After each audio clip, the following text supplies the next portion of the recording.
Okay, so today's topic, last week we had done the heat transfer by method of conduction. Conduction is the two objects must be in contact for heat transfer to take place, and temperature difference causes the heat transfer. There's another mode, that's the third mode. We are not doing much of in terms of, now we're coming to radiation, not convection. Convection also a very small thing. There's no law related to convection. So we come to radiation. And radiation is a form of heat transfer we are familiar with and we experience every day.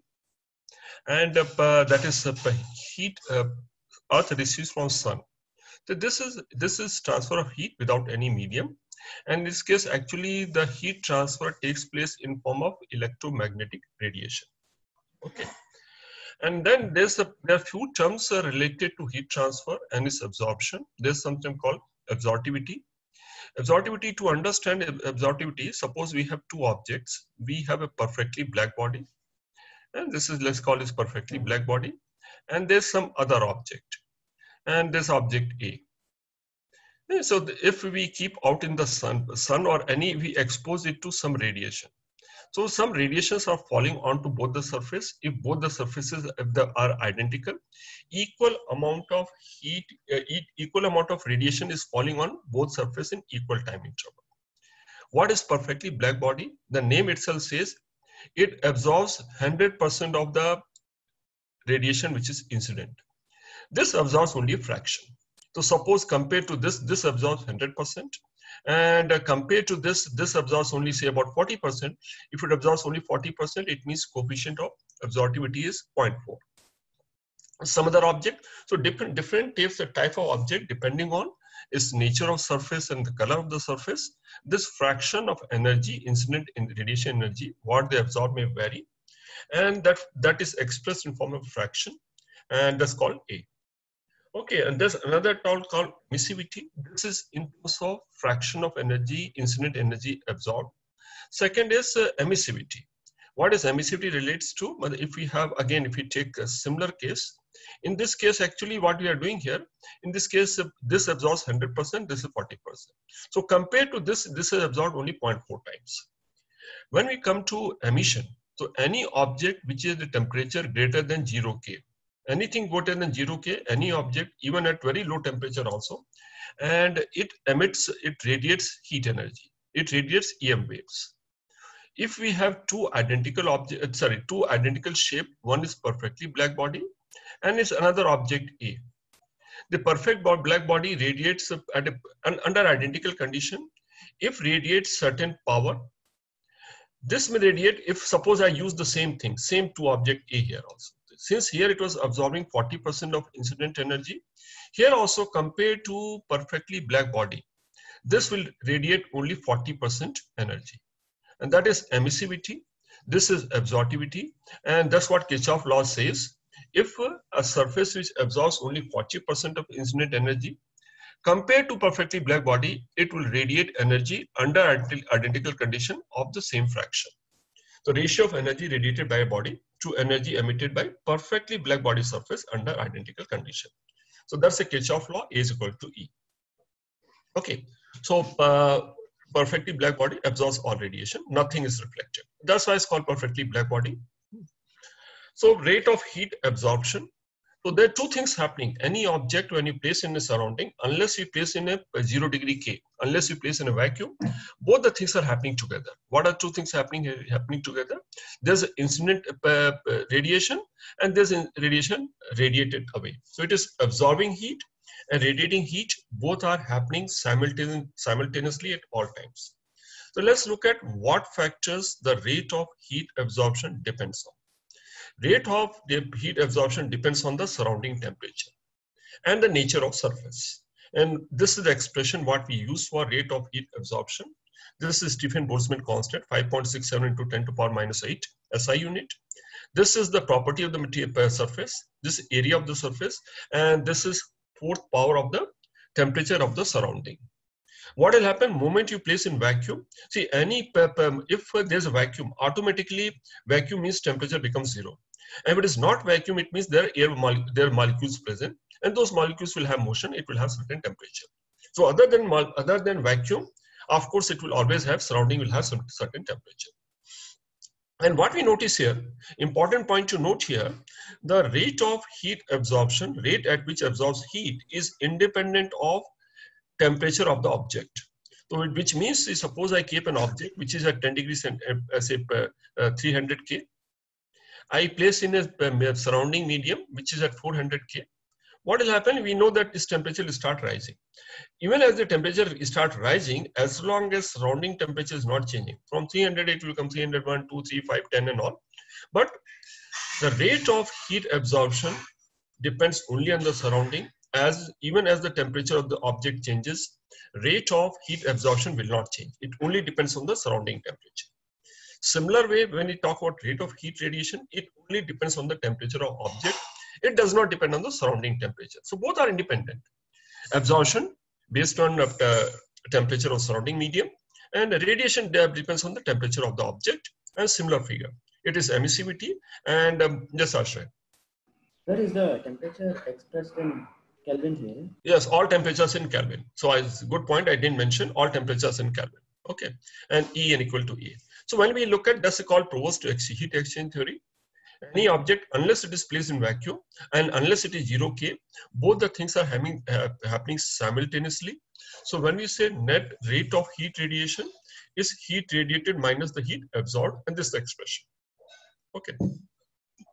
It's very simple. So this basically first part, I think there are only the 3 key parts to this chapter, and they are very simple ones. The first part is in terms of this formula and its understanding, which is not too complicated. And that's the net heat.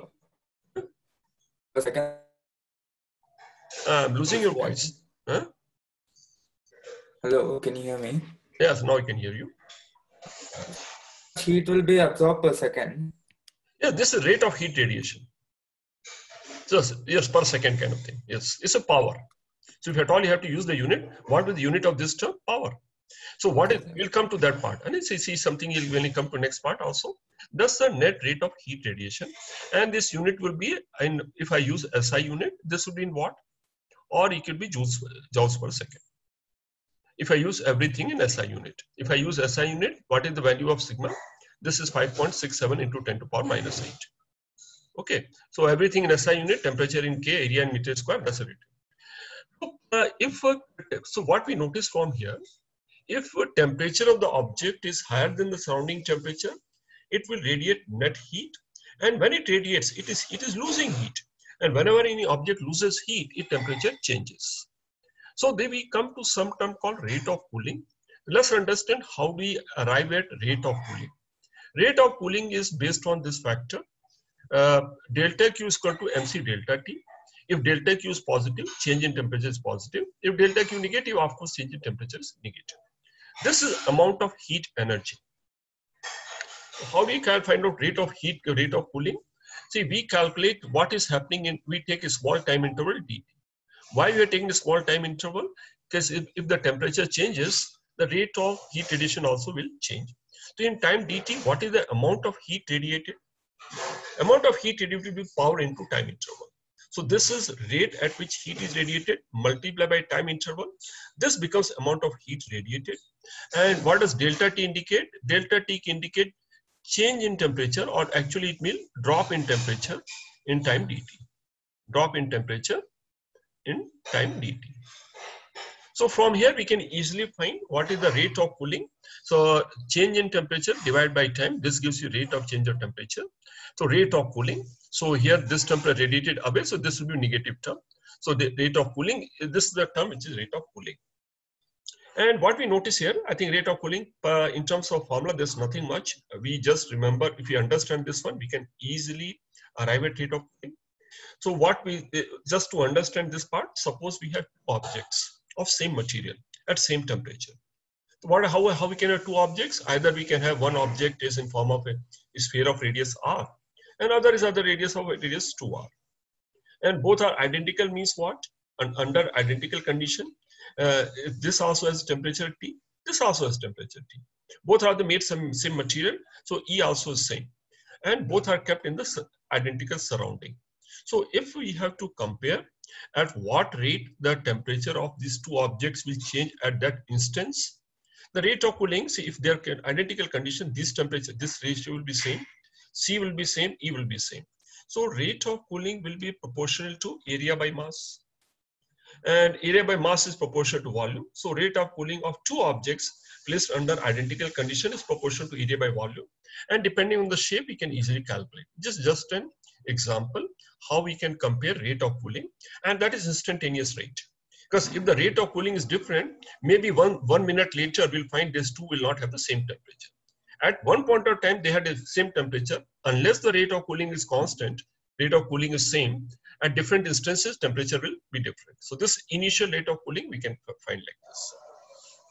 And then we'll not go to derivation, but we come to Newton's law of cooling. Newton's law of cooling also something like this. So from initial temperature, final temperature drops. That's why the rate of cooling. So this initial temperature, it reduces. So this is the drop in temperature, and this is the time it has taken for temperature to change from initial value to final value. The rate of change of temperature, this term indicates rate of change of temperature, is proportional to average temperature of the object minus the temperature of the surrounding. What is theta average? Theta I plus theta phi by 2, average of the temperature. And we look at few questions, and that's Newton's law of cooling. So one Surrounding temperature will be theta F, right? yes, that is theta naught. We will come to one question. So it is something like this. Suppose we have a cup of coffee and we keep in the room, and if the room temperature is 25 degrees centigrade, what will happen? Room temperature as the coffee cup cools, room temperature is not changing. So suppose we talk about what is the rate of cooling. So coffee cup temperature drops from 90 to 80. So, and it has taken 2 minutes. What is the rate of cooling? If I have to calculate rate of cooling per minute, so this is initial temperature minus final temperature divided by 2. But here, what is the temperature difference between the coffee and the surrounding? Initially, it was 90 minus 25. Finally, it is 80 minus 25. So what is the temperature difference I should take between the object which is getting cooled and the surrounding?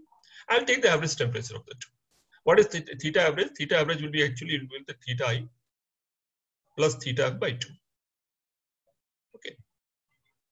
So this is there may be some questions on Newton's law of cooling, which is based on very simple equation.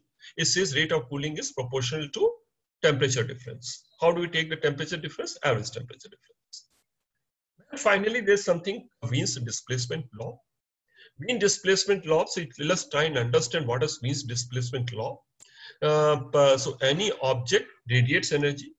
We understood, I hope we understood, any object, anything, any temperature greater than 0 K, it radiates energy. Which form? It radiates energy in form of EM radiation. And when we talk of electromagnetic waves will have frequency and wavelength. So when it radiates energy in form of several frequencies. So if we look at, and some frequency will carry less energy, some frequency will carry more energy. So suppose I can some way, so suppose that there's an object at 3500 K. So what does this kind of figure indicate here? So this is the if at each wavelength, what we have on the x-axis, each wavelength I can find out what is the energy each wavelength contains. Suppose I take total energy in 1 second, I divide the total energy radiated in 1 second, that's power radiated in 1 second, into different fraction. What is energy radiated by 400 wavelength, 500 wavelength, what is energy radiated by 501, what is by 502. And if I make a plot, the plot comes like this. So it indicates energy carried by different wavelengths when object is at temperature of 3500 K. The shape comes like this.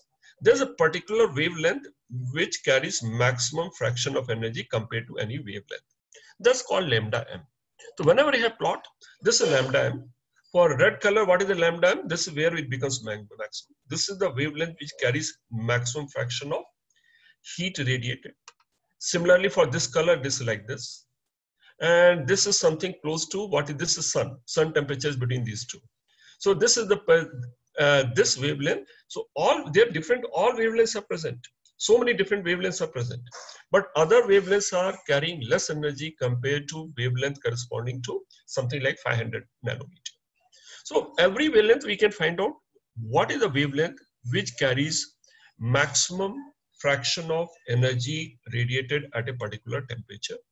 So Wien's displacement law relates lambda max, this quantity per, it relates this, if I take this one, this is lambda max corresponding to what? 3500. This is lambda m corresponding to 4000. So what I'm noticing here, as the temperature keeps rising, the lambda max value keeps on decreasing. And the ratio relation is something like this. Lambda max into T is a constant, or lambda max is inversely proportional to temperature. So lambda max is wavelength corresponding to maximum intensity at a particular temperature. And B is a constant, which is, yes, Ashraf. Sir, like why are they inversely proportional, sir? Because they are inversely proportional. See, it's not easy to understand, and it's not part of our understanding.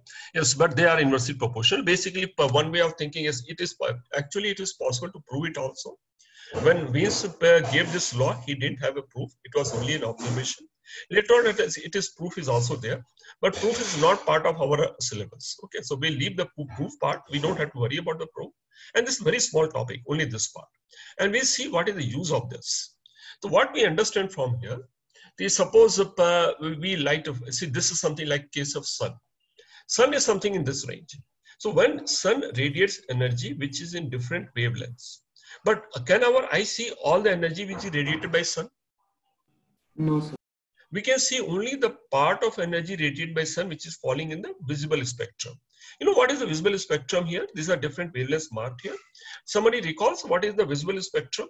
I think mentioned sometime. Visible spectrum 400 to roughly say 700. So only this part, see, this is something, if I draw a line here. So if I draw this one, so when you take in case of sun, only this part is what our eye can see. Rest all, it is radiated by sun, but I can't see this one. So I can see, but in case of sun, major part of energy radiated lies in the visible spectrum. Roughly it is about 50%. What happens, suppose we light a fire, campfire. You can all visualize a campfire. So campfire also, we burn this wood, and campfire is, the temperature is something like 1500 K to maybe 2000 K. So in that case, what will happen, 15 to 2000 K, it will be not even like this. The spectrum, let's say it is this spectrum also. In this case, what will happen, only very small fraction of energy which is radiated is visible. So that's why we say when you use a campfire, it generates heat, but it does not generate much of light. Do you see reason why campfire generates a lot of heat, but corresponding not a high amount of light? Because whatever EM waves it generates, only a small fraction of waves radiated by a campfire falls into visible spectrum. And that's why, so only when, as the temperature keeps increasing, and when the temperature comes in the range of 5000 to 5000 K, then only if the object is heated to that temperature, major part of EM radiation falls into the visible light spectrum, not otherwise. And what we see from other graph here, see, when we look at this, why we have drawn this particular graph in red color? Can anyone think of reason why I drawn this, why this particular graph is drawn in red color? The highest yeah, because this red color. Which wavelength is having highest proportion in this case? This wavelength is something around, which wavelength is highest proportion? 500, 600, something around 700. What is 700? So basically, if object is at a temperature of 4000 K, it will appear red. Why would an object at 4000 K appears red? Because lambda max at 4000 corresponds to red color. Why would an object at 5000 K will appear yellowish? Because wavelength, maximum fraction of wavelength which is getting radiated is yellowish color. So that's what this law indicates. And so per the color, what we observe is an indication of temperature at which the object is. And the constant of Wiens constant is 2.89 10 to the power minus 3. So this completes the theory which is required for this topic. That's all. So what are things we have done? What is on the y-axis? So what's that 2E plus 11 and 1? Yeah, but there's some units are given. Spectral energy density. How much energy per meter cube per nanometer. Don't worry about this definite by this one. So basically the energy is, see, let's see if an object is there, like a bulb. Incandescent bulb, it has a power unit of 1000 watts. So it means 1000 watt of EM, suppose 1000 watt of EM waves are radiated, right? But this 1000 watt is equivalent to what? So per second, how much heat is being radiated? EM waves of 1000 joules are being radiated. But this 1000 joules are contained by different wavelengths. So if I divide this 1000 in different wavelengths and I plot all those things, I'll get shape like this. So what will be the area under the curve? Any graph, if I plot what is the total area under the curve? Total area under the curve is indicative of power radiated. So area under the curve is proportional to power. If area becomes double, it means power which is radiated is twice as much. So if the object, if surface area remains same, if temperature is double, what will happen to power if the temperature is double? Area remaining same. If what is the power radiated? Is it related? It is fourth power of T. So basically what we means, if I double the temperature, power becomes 16 times. So if I double the temperature, so I have object, same object. One is at it is at 3500 K. Suppose I double the temperature, it becomes 7000 K. So area under the curve corresponding to 3005 K. If this area is A, if I plot a curve related to what temperature? If I plot a curve related to 7000 K, area under the curve will become 16 times. Area under the curve, because area under the curve indicates what here? Only thing what you have to understand, area under the curve indicates total power radiated, total energy radiated in a second. That's what the shape indicates. Okay, rest all is the sun appears yellow, lambda is in the range of 500 nanometers, something in this range. And our eyes are also most sensitive to that color. And about half of sun radiation was within visible spectrum. So the units we're getting is at kilojoule per meter square, right? Or per nanometer also. Why it is coming per nanometer? I'm dividing into each wavelength. Okay. So power by something also has to come, na? Understood, sir. Okay, the rest all is simple numericals, and I expect all of you to, as we go along, keep solving those numericals. They're very simple numericals. So as and when keep coming, keep solving.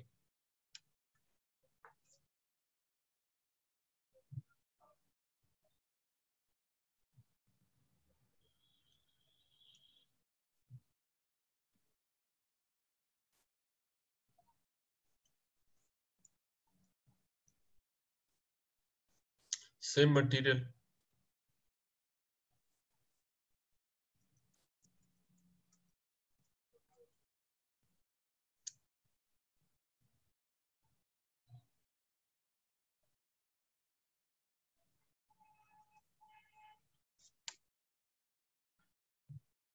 So 1:1, sir.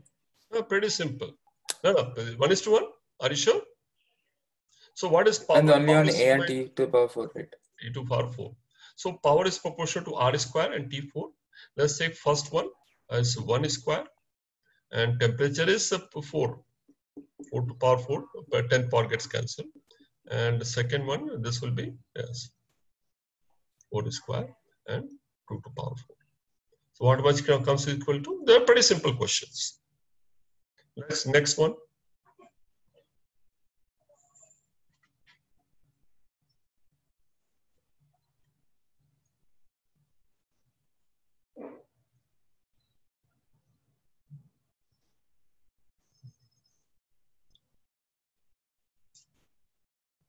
So this question is based on rate of cooling.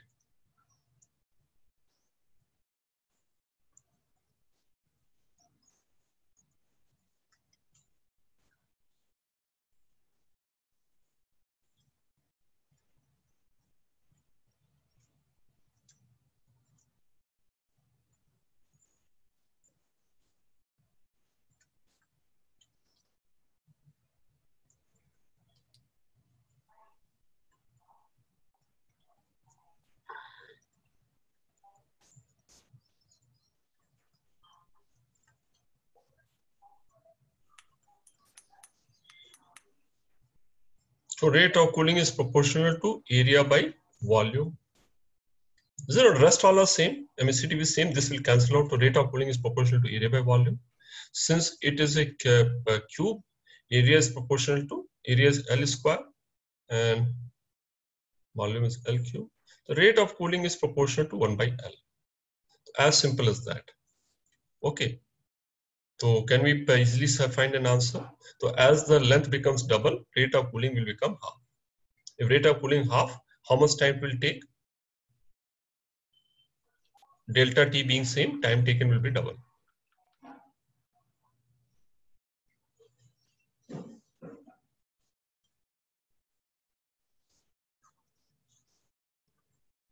T1 is small, T1, T2 indicate time will be equal to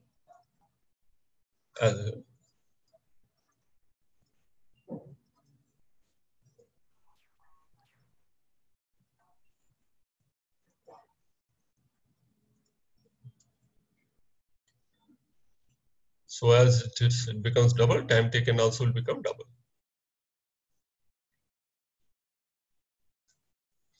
We are making some assumption here. What is the assumption we are making? We are assumption what we are making if as the whatever shape, whatever conductor as it cools, the entire mass of that conductor has the same temperature at a given instance. So conductivity is very high. Actually, the heat is being taken away from the surface, but as soon as the heat is removed from the surface, the rest of the object also, they're always at the same temperature. That's the assumption we make in all questions. Though it is not mentioned anywhere, that's the assumption we follow. So this is also a fairly simple question, L2 by L1. So T2 is twice that much.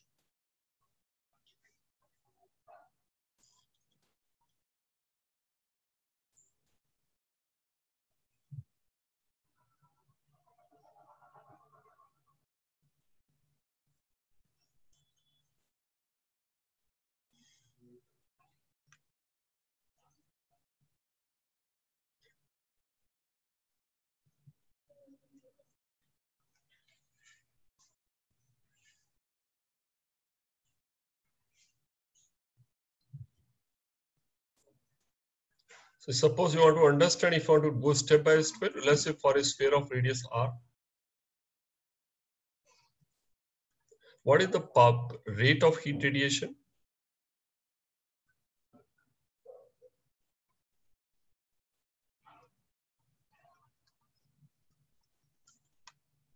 Sigma E 4 pi r square.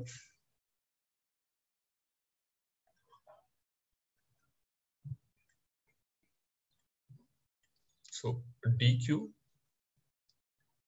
in time delta t dt. So what is the amount of heat radiated in time delta t? This term multiplied by dt. Hence, let the drop in temperature be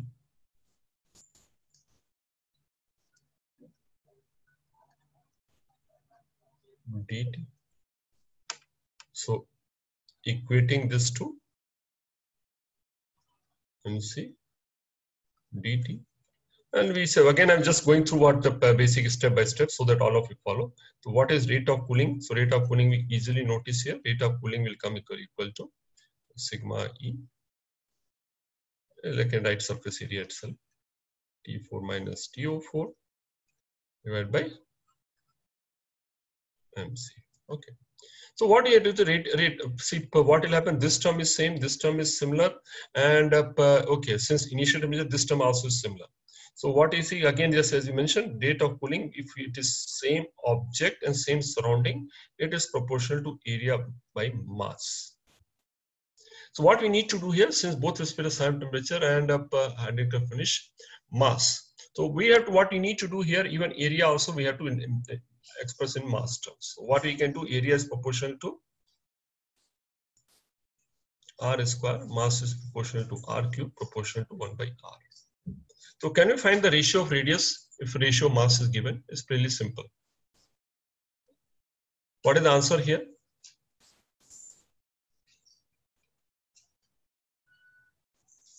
M1 is equal to 3m2.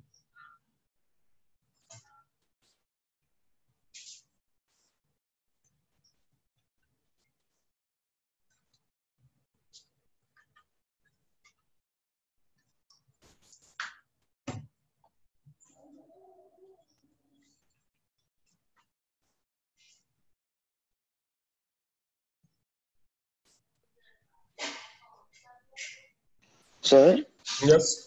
so can we also apply Newton's law of cooling in this question?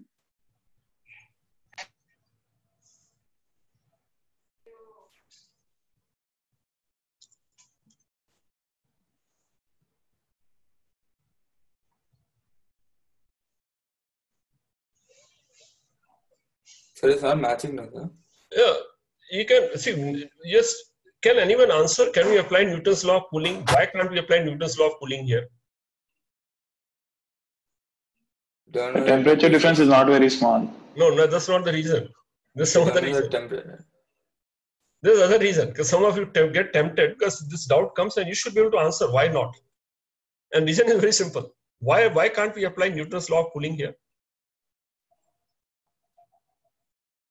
Newton's law of cooling we apply, same object is being cooled from T1 to T2 and from T2 to T3. Are there same object here? They're two different objects. Ashay, are you following what I'm saying now? Yes, sir. Newton's law of cooling, when do we apply here? Same object is being cooled from one temperature to second to third. So mass remains same, C remains same. Is that applicable here? No. Newton's law of cooling determines the rate of cooling for same object. There are two different objects here. That's why there are two things not relevant here. Is it understood? No. Yes, sir. I got it, sir. Got it now. Okay. So this also, all these questions, I think all of you need to practice one, because today, same day you have the examination. As you go along, all are you able to solve this question without any difficulty? And this is part of your exercise today. I'll solve some question which are a little different. So let's come to this question. It's slightly different. So this, let's understand, this happens in case of sun. So this kind of question also, suppose you have a source. And the source could be sun also. This source is radiating energy at rate of heat radiation is P. That's a power radiated. Okay. So when power radiated, and this is like, you can think of a sun. If I take an object which is at a distance R, what is the intensity at a point at a distance R? So what is the intensity? First of all, do we recall the term intensity? Intensity at a distance R from the source having power P. What is intensity? Energy received per unit area per unit time, perpendicular to this. So what is the intensity? What is the energy received per unit time? See, power received by this spherical shell will be equal to P. Whatever power is radiated is spreading out in the space. So power through the shell of radius R is equal to P. So what is intensity? Power or energy per unit area per unit time, that is equal to P by area. P by pi r square. That's a P by 4 pi r square. Spherical shell. So if I take any object, if I take a small surface area, suppose I keep an area A perpendicular to sun rays. If I keep an area A perpendicular to sun, what is the energy it will receive in unit time? It will receive energy equal to intensity into A. So any object so power received by an area A placed at a distance R from power source P will be equal to intensity into area.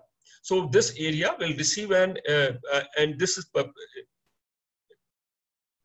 and how much energy it will receive in time, delta T, intensity to area into time. So that's how it is. Is it okay? I hope all of you understood this point. I think we had discussed intensity earlier as well. So that's what intensity is. So let's try and understand this question. So power absorbed by a foil is P. So if I keep, there's a spherical heater. This is, in case of sun, this is also valid. Just assume that you have in the space, a heater is placed here. This heater has a power of P. And this whole place is vacuum. If I place an area, some foil, this is a foil of area A. If I place a distance R, what is the power this foil will receive? This expression. Power or energy per unit area, power intensity into A. So let's calculate now this one. So power absorbed to the file is P. Let's assume kept at distance from a spherical heater. Let the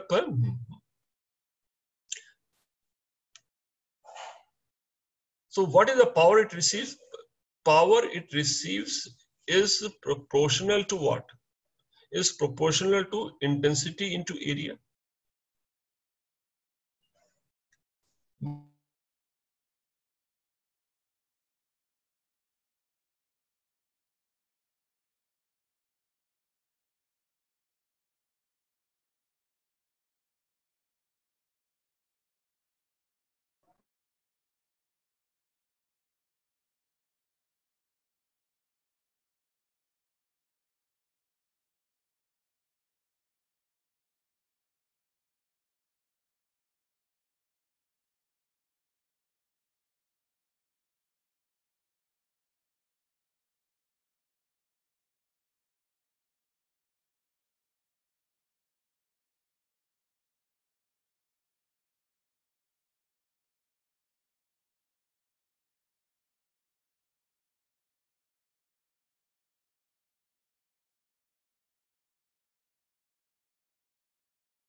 Can you all see me now?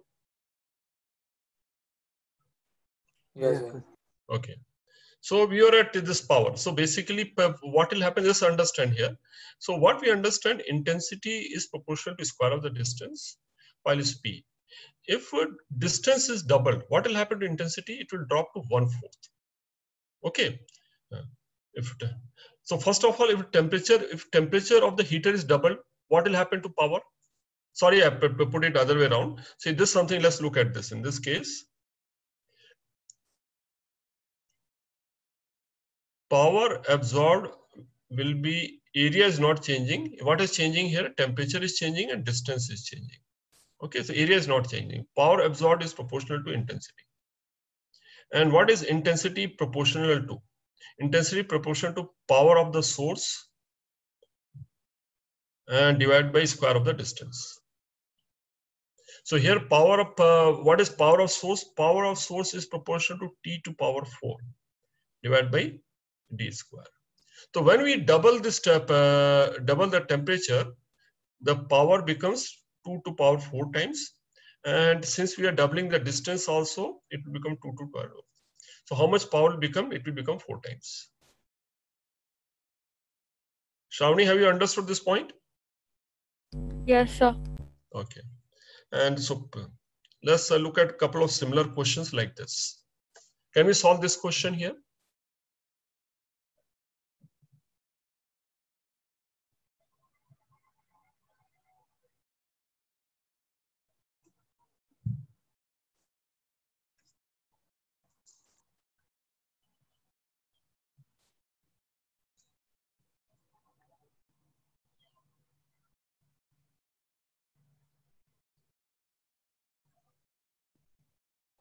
So once can you go back, sir?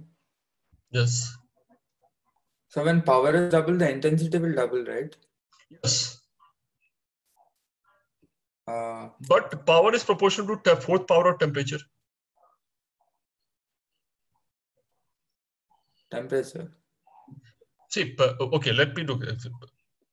What is the power absorbed? Power absorbed by the, what is power which is? Okay, temperature is also doubled. Okay, temperature also doubled. So this is that's fourth power of temperature. Do a couple of more questions. Here also something similar. Let's do this properly. What is power received? Power received is intensity into area of the detector. Area is constant.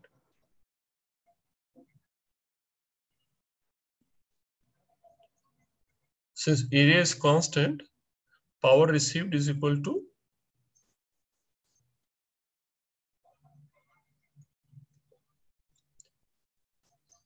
power of the source divided by the distance you write as d. It is actually is 4 pi d square into area of detector. So what you notice here, power received is actually proportional to what? And power of the source is proportional to T to power 4. So the same thing, power is received is proportional to fourth power of temperature and divided by second power of the distance. If power received is same, pretty simple. So T1 raised to power 4 by D1 square has to be equal to T2 raised to power 4 by D2 square.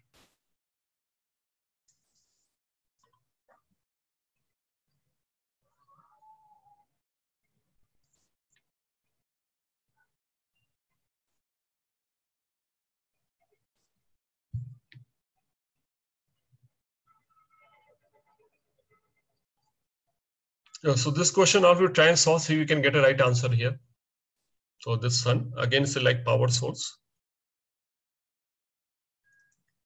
And the some earth somewhere. Okay, before I do that, what is the area? See, again, what is the total power incident on earth? Total power, like previous cases, total power will be equal to intensity into area. What is the area we'll take here? 2 pi r square. Yes. Only pi r square. Not take 4 pi r square. Because what is the sun rays are coming? This is something, if your sun rays are coming, what is the area through which, what is the area which is perpendicular? We take the projection only. We have to take the area projection perpendicular to the direction of sun ray. And what would that area? The area will be equal to area of triangle, area of a circle. And if the radius of Earth is, assuming sun to is temperature, radius of this area. I hope all of it clear why I'm taking pi r naught square. I think I have discussed this question earlier also. If that's why what happens if we take if the Earth is like this, if sun rays since the distance large is coming like this, if I take area here in this case same area when we take equal area here, since the area is inclined, less amount of heat is incident on this area. Amount of heat incident is equal to its projection on a perpendicular plane. So that's why the incident heat on the poles are much less for the given area. So energy what we receive per unit area becomes much smaller near the pole. It is maximum near the equator. That's why I find the temperatures also vary as we go away from the equator. So what is the total? If you look at the, suppose we take a screen behind the Earth, in between the sun, what is the, which part of sun rays will not reach? It will make us shadow in form of a circle of radius r0. And what is intensity? Intensity is equal to power radiated, power of sun divided by 4 pi into distance of Earth from sun square into pi into that's the term. And what is the power radiated by sun? How do we find power radiated? Depends on the temperature. Power radiated is sigma, and we assume it to be spherical object, perfectly black body. So area of the sun 4 pi r square, temperature. This is the power radiated by the sun divided by 4 pi r square into pi r naught square.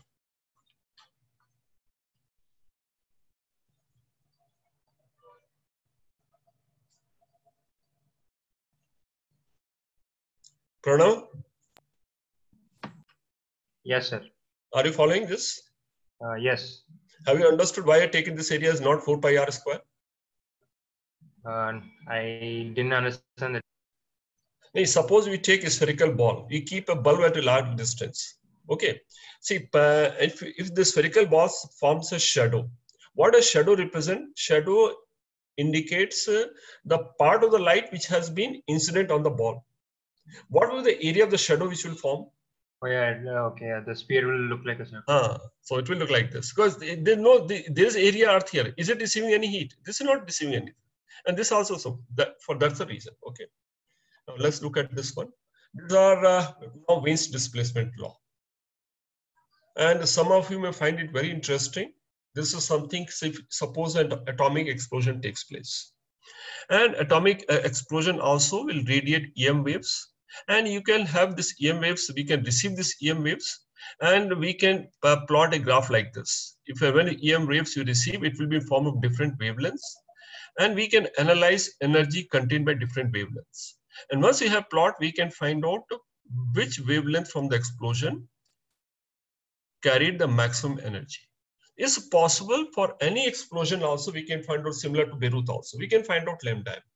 And if we can find out lambda m, we can also find out what is the temperature which is generated in that explosion. That's it. I hope you are following all those things. So a wavelength of maximum lambda m is given. If lambda m is given, I can find T. How do I find T? Lambda m into, yes, Alal. So what exactly is, how do we define the temperature, sir? How do we define the temperature, sir, like generated by the thing? Okay, I'll skip that question for now. But you think and tell me how do you define the temperature? But basically, how do you define? So in a way, question valid, but this is something maybe you can see how.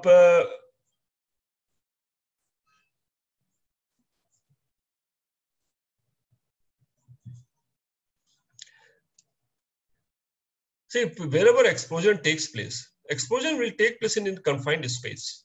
And that space will, at the time of explosion, the temperature will rise to a particular value. So I don't think that is a question. Will this entire volume have same temperature? It may not have same temperature, but more or less it will have same. So basically, it will have more or less the volume over which explosion is confined will be a small volume, and that volume may have, we'll assume it will have one common temperature. That's the temperature we are talking about. Okay. Yes, sir. Okay. But is it a fair assumption? Will the temperature remain constant with time? No, it will not change, remain constant. It will keep changing. So when we receive this one also, we are looking at the radiation which are received corresponding to highest temperature. Okay. And then of course the temperature will change. So yes, to some extent question is valid, but as far as I have to solve this question, I assume that explosion has a confined space and that space has a constant temperature. That's how we solve the question. What will actually happen is a lot more complicated. But even in complicated cases also I mentioned number of times, even in complicated cases also simplifying assumptions lead to a fairly accurate result. Okay, so that's the assumption. So can we find lambda here? So in this case, they assume the value of B to be 2.93 to 10 to the power minus 3. So this lambda given, I can find out a temperature easily from here, which comes to 10 to the power 7. This simple application now. See, this kind of question gives you an idea about how we can use Wien's displacement law. Wien's displacement law is also used to find out the temperature of sun and other stars. Something like this. Intensity of radiation received by sun has a maximum wavelength, and this is true to the actual value. Suppose this North Star, the actual value is 350. Wavelength is smaller. Can we find out the ratio of some surface temperatures? What we see here, if temperature of surface temperature of sun is Ts into lambda m for sun, has to be equal to temperature of the North Star into lambda m of the North Star, which is easy to find. The one which has a smaller temperature, smaller lambda, will have higher temperature. So ratio of temperature very easy to find.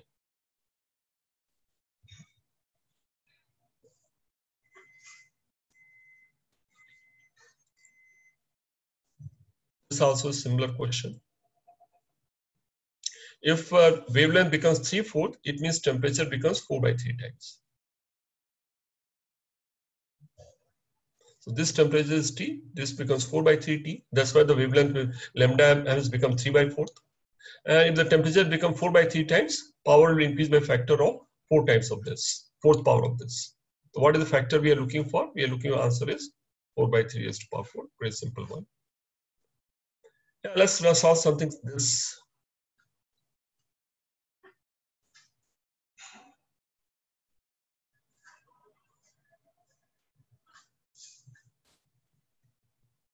So it's a thin shell, heat is radiated from the surface, and a heating coil of power P is placed at the center. Why it is placed at the center? So that all points on the sphere also are at the same temperature. This power is P. What is asking? Outside the shell is vacuum. What is significance of vacuum here? Just read the question. Can you tell me significance? Why? How is the term vacuum significant here? Surrounding temperature is 0. The surrounding temperature is 0. It is only radiating heat. It is not receiving any heat. So net power radiated will not have any T naught term. So net power radiated will be equal to power radiated will be equal to sigma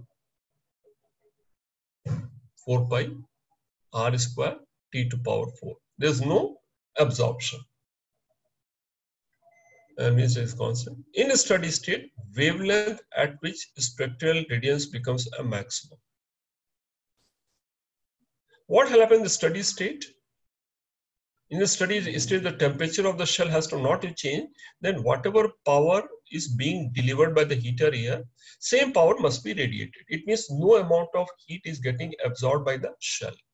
So in a steady state condition, what does steady state imply here? Steady state temperature of shell becomes constant. Let's say the temperature of shell becomes equal to T.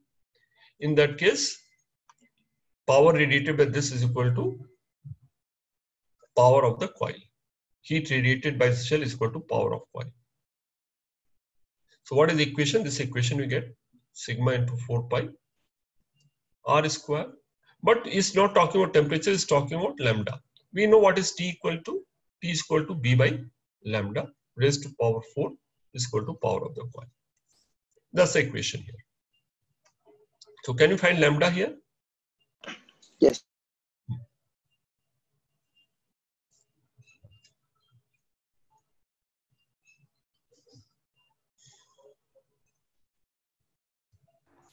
These are, yes. So should we assume that the heat is distributed instantaneously? I mentioned earlier also, yes, what we have to assume instantaneously. What we have to assume that entire heat is distributed instantaneously. See, when power source is constant, what do you mean by instantaneously? I think that point is not relevant here. Think of it again afterwards. It asked me after the class also. What does instantaneously mean here? Does instantaneously have any significance here? I don't think that is significant here. In some cases it is, but not in this particular case. So we'll think of it. We'll see. Think after the class and ask me afterwards. Sir? Yes? Sir, I didn't understand the steady state part, sir, in the previous question. Basically, what will happen? Suppose, let's take that case. Suppose there's a shell here. Let's say you have to visualize the whole step by step what is happening. There's a thin shell placed here. If it is placed in vacuum, this temperature will also be 0 K.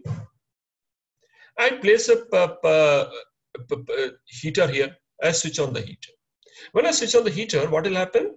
This will start radiating energy. And so when I switch on the heater, will the temperature of the shell remain constant or temperature of the shell will start rising? See, if I switch on the heater, what if the inner surface will receive how much heat? How much energy it will receive per unit time? Inner shell is receiving sigma T to the power 4. the same. It will receive. Whatever heat is being generated by the heater, same amount of heat is being received by the inner surface. So this is energy incident or power incident on inner surface will be equal to P. Yes, sir. But when it is 0, heat radiated out is 0. So if heat is not being radiated, heat is being absorbed. What will happen? Temperature will start rising. As the temperature will start rising, the incident heat is same. Radiated heat will keep on increasing. So what will happen? So first I say the power incident is P, and initially what is radiated one is close to 0. It means it is getting net heat. Net heat is getting absorbed by the shell. If absorbed net heat, its temperature will go up. As the temperature goes up, heat radiated will keep coming. This also will start increasing. So net amount of heat which is receiving also keep decreasing with time.